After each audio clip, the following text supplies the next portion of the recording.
Hello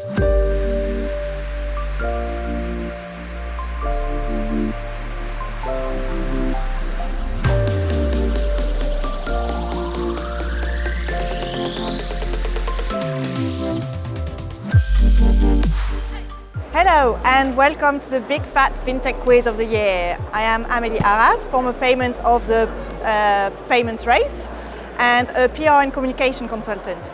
So November is usually time for fireworks, toasting marshmallows, spending an incredulous amount of money over Black Friday, Cyber Monday weekend.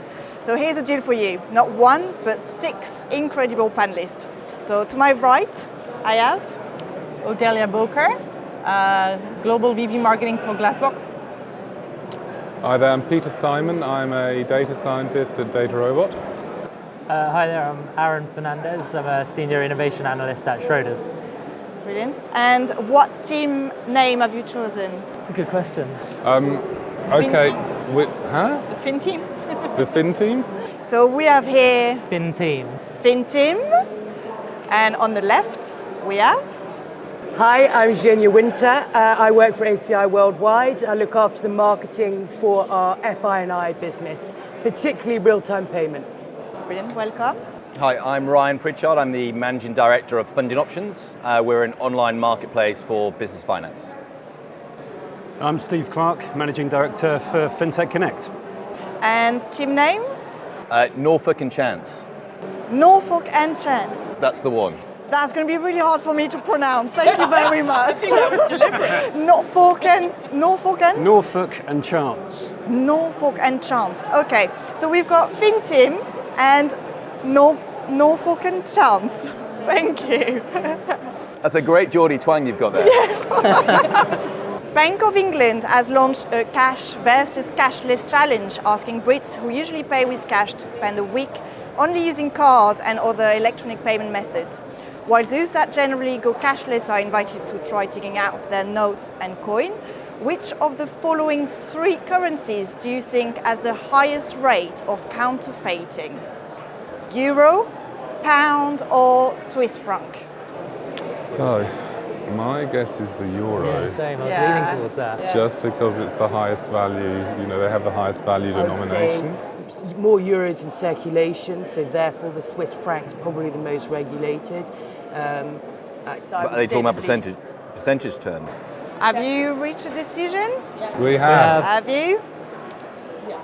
Which one are you going for? We are going for the euro. The euro. Okay. Pound. Final answer? Yeah.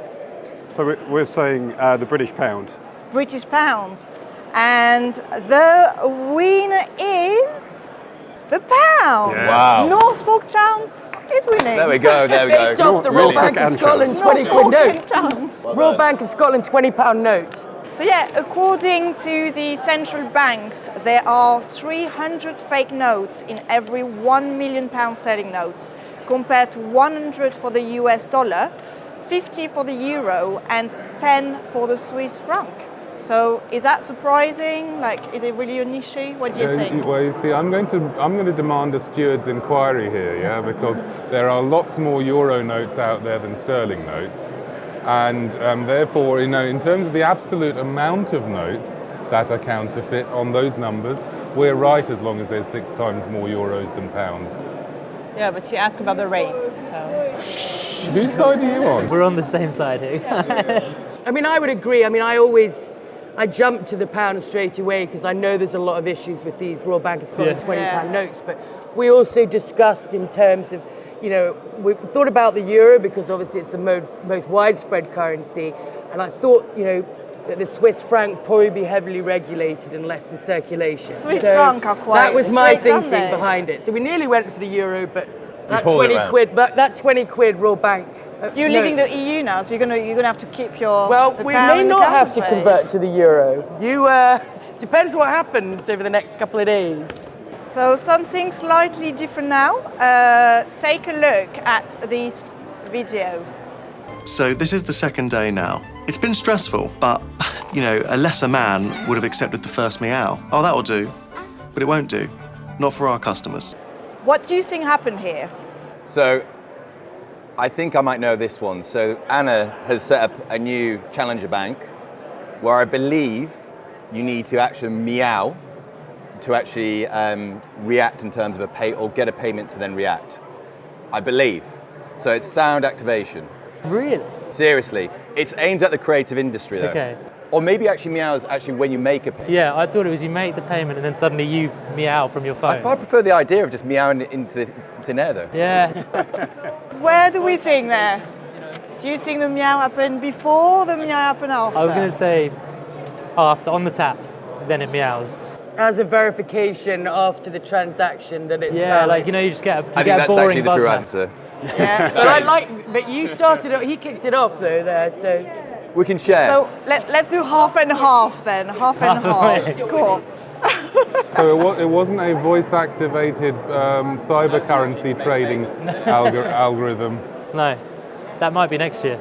You're right. So in November, Anna Money launched their new cat meowing function. With 90% of small businesses' failure attributed to cash flow problem, Anna claims that a sharp meow coming from its app every time a payment is made could make users think more carefully about their spending. So would a cat meow make you think twice, or what noise would make dogs. you Well, make you say like, ooh? Surely, you know, if you really want people to limit their spending, what you do is you set up their smartphones to make a really loud farting sound every time they spend money, yeah? That's definitely discouragement. Yeah. Embarrassment, if anything, whenever It you go wouldn't out there. work- It wouldn't work if you were paying for a date, would it? Yeah, what noise would you think would like stop you spending money? I don't know. I think it's quite innovative in the idea that it's trying to win over the brain space to make you quite aware. Because the problem with contactless payments right now is that it is frictionless and it's so easy just to kind of tap your way through and not even actually mentally think. And maybe it's just a different way to kind of get you to recognise something's happened, a transaction has actually taken place. So I'm not saying it's the right one, but it's a very. I would love to find out what the user research says and how people find it. And I was just going to say, like, you know, if you're making a sound like a meow for verification purposes, what happens if your voice is affected by, like, if you're ill or something, whether it's high pitched or not? Yeah, I'm sure when I say meow, it ain't the same every day. I was going to say, like, So, yeah. what kind of meow is it? It's like a meow, like meow. And or what's like the a range of meow? differentiation between Monday and Tuesday that allows it to be verified? Oh, so hang on. So you have to meow at your phone to verify the payment. That's where I got it wrong. So actually, it meows whenever you actually make a payment. Oh, okay, all right. But I do like the idea that you have to meow at your phone to basically Yeah. activate it. Yeah. Maybe that's something new there. Yeah. Yeah. Yeah, or you could have like the upgrade. Show me the money. That's it. Biometric, mate. Biometric authentication. That's where it is. Okay, so moving on, a country that could perhaps do with some meow spending warning in China. November sees their annual Singles Day. This is a tradition dating back to the 90s when single people treated themselves with a little present. And in 2009, Alibaba founder Jack Ma saw the opportunity to turn into an everyone treat yourself day. But how much money in dollars did the Chinese spend on themselves this year? I was in China when it was on. Okay. So it was mental. So we were there and we went to Ant Financial the next day. Okay. So we were there basically for like the. How many? So we've got 1.8 1.8 billion, something like that. Yeah. Okay, what do you think? How much do you think they're spending then? $30.8 billion. $30.8 billion. That's it in 24 hours. Finteam, have you got a decision here? We're still working with numbers. Still working with 10 numbers? seconds. Yeah, we don't 10 have. seconds. We don't have our laptops. 50. Okay, Have you given? 2 seconds. Yeah, Okay, then should we we've go got a 50? decision 50? here. 50. 50 billion. 50 billion. 50 billion dollars. Yeah. So we've got 30.8, very precise, and 50 billion here. So the answer is a record-breaking of $31 billion in just 24 hours. I think they rounded that up. I But it's think- not. 30.8. Will be. Do we get an extra half a I point? think you get like a point for that. You get You get a point. Well done. Norfolk and Chance. That's the one. So yeah, a record-breaking 31 billion in just 24 hours, up 5.5 billion on last year. Is that too much, do you think? Are days like Singles Day and Black Friday useful for consumerism? I mean, you were in China. One of the reasons we got that right was because you were actually in China at the time. So maybe you should answer that question. Nicely diverted, thank you. Yeah. I think in terms of consumerism, as long as it's spending responsibly, obviously, do I think that kind of volume of spending is responsible? I'm probably not best to say.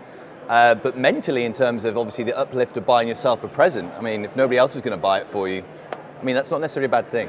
Oh, that's a good thing. thing. And there's a big issue in terms of being single in China, because we all know, obviously, they were limited in how many children they could have. So as a result of this one child per family, there were less girls. So now there's a massive problem where there are all these men running around, they haven't got any women to marry. That's rectified now. But being single in China is a big deal at the moment. So you'll be single for a while, spend money, enjoy it. Exactly, yeah. Amen to that. The premise of Singles Day is so different from Black Friday, which probably does promote just buying for the sake of buying to do something. But like you said, just culturally, yeah, it's completely different, and treat yourself, Do you do Black Friday yourselves, or like? Yeah, I fell into buying some stuff on Black Friday for sure, yeah. I'm literally one, like marketing gets me, like anything that Really? marketing, I'm like, yes, I'm gonna buy that. I'm saving actually. I'm interested to know, I keep reading things which says a lot of these goods that are actually marketed as Black Friday, save so much money. Actually, they're about the same cost, if not more expensive.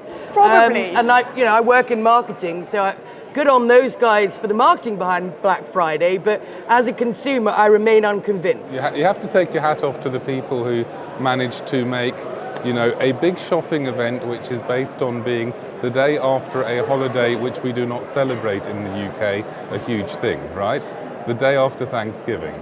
Talking of billions, for those of you that may not know, a private company or startup that is valued at over 1 billion is known as a unicorn. And according to a Bohurst, the UK currently houses 16. So how many do you think you can name out of these 16? I know the answer to this. The answer to this is one. I think I can name This one is of where them. you talk about places like Monzo And actually, I can't remember which one that is. Starling Bank. So what are the payments? And what about Raffles, or are they Who? Raffles Bank? How many have you got so far? Fintim? Got an ambitious 7. Ambitious 7? Yeah. Okay, we're gonna start by Norfolk and Chance. Excuse me? Norfolk and Chance. Just checking. Just checking. Norfolk and Chance. Jesus. Okay, let's go with yours. How many can you list? We've got 10, but we're not sure about all of them. But Okay. go from the top. I think we got 8. But we'll just read them out just in Yeah, case. let's read them out. So TransferWise, Monzo, Starling Bank. Arun Fernandez, I see that, son. Pardon? That No, crack at you. TransferWise. Monzo, Yeah. Starling Bank, Funding Circle, Revolut, World Remit, Currency Cloud, Currency Transfer, Currency Exchange, Clearbank, and Atom Bank. Atom Bank, yes. Interesting. So you actually have 1, 2, 3, 4, 5. What? 5 right. What about this, Tim? Let's go. What they said plus. So which one have you got? And this was just unicorns across tech industries, right? It wasn't In the just- UK, yeah. Yeah, but not just fintech. Yeah. Cool. Just checking before we answer completely wrong. So we've got TransferWise, Monzo, Revolut, ClearScore, Funding Circle, Deliveroo, Just Eat.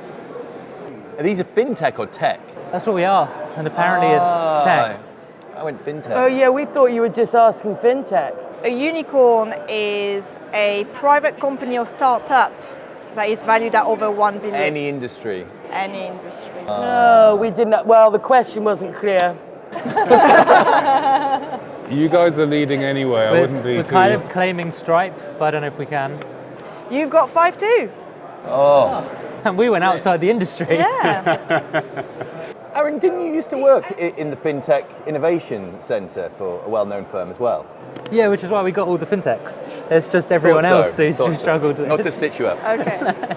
So the correct answers are Benevolent AI, Oxford Nanopore, The Hut Group, TransferWise, Funding Cycle, Brewdog, Improbable, Deliveroo, Oak North, Revolut, Dark Trace, Monzo, Global Switch, BGL Group, Atom and Radius. And finally, as mentioned, Monzo hit unicorn status at the end of October this year and closing an 85 million investment round. And yesterday, they launched their latest crowdfunding campaign aiming to raise 20 million, which they did in 163 minutes. But in 2016, how long did it take their first campaign to hit 1 million?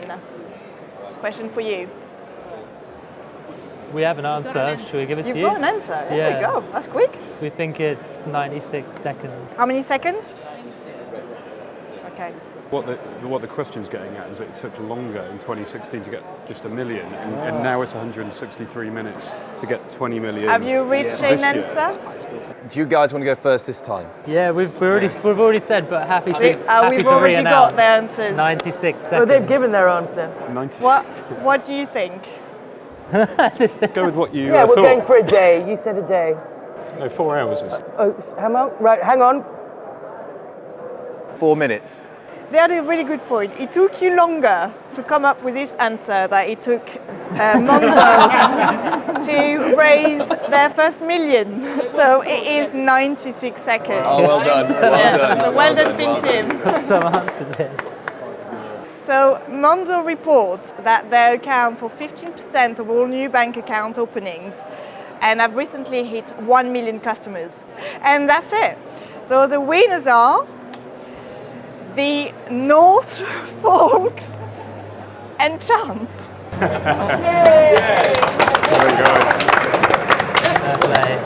Well done, Zhenya. Thanks. Thanks very much. There we go. Beautiful. Before we go, there is just time to hear a little more about our amazing panelists. So what have you been up to and where can we find you? Well, we at Glassbox are experiencing hyper growth, so it's been a fantastic year for us. I think we'll shortly be able to announce that we're working with the top largest 4 banks in the States. And again, tremendous year. You can find more information on glassboxdigital.com. Okay, so in Data Robot, we've had a fantastic year as well. We've just actually closed our Series D last month, which was great. We have been working with a great variety of businesses, large and small, across a number of verticals. I need to keep an eye out for you guys when I work with banks, so I spend a lot of time wandering around Canary Wharf. We've added a lot of great features to our product recently, and to find out more about what Data Robot can do for you, come and have a look at datarobot.com. Thanks. At Schroders, I want to say we've had a fantastic year, but I joined 3 weeks ago, so it's been a very good 3 weeks, and I'm assuming the rest of the year was pretty good as well. But no, I've joined the innovation team recently, and I think one of the bigger achievements we've had this year is launching an in-residency program called Cobalt. So we bring startups in-house and kind of work with them and help them work with Schroders. So the company that's recently graduated through that's called Quill, and they're fantastic, and you should check them out. Thank you. So ACI Worldwide is a global payments business. We're a solution provider that covers all aspects of the market, from biller through to corporate, merchant and financial institutions and intermediaries. $16 trillion goes through our rails on a daily basis. Our motto is any payment, every possibility. No matter what you're looking for, we've got a solution. To find out more, it's www.aciworldwide.com. Cool. So today we were announced as the winners of the Nesta Open Up Challenge. So this is actually a competition put forward by the Competition Markets Authority. And this is basically coming up with solutions to help small businesses. From our side, it was to actually help them get access to finance. So this year has been incredible. So started the year at 31 people in our London office, finished it with 64, went from one country to 2 countries, closed our Series A, and now we're focused basically in terms of building out across Europe, strategic partnerships with Starling, TSB, ING in the Netherlands, and talking to a number of other banks in the UK and Europe. So really excited for 2019. So Fintech Connect is the UK's largest financial technology conference and trade show, and it's actually where we're filming this right now. So the last couple of days have been pretty busy for me. We've had 5,000 people here over the 2 days, and a tremendous time, 150 sponsors and exhibitors. So anyone interested in taking part in the 2019 version of the show, hop on to www.fintechconnect.com. So thank you for joining us, and stay for the next episode where Ali Patterson leads a panel in discussion about the future of fintech. Thank you. Goodbye. Bye.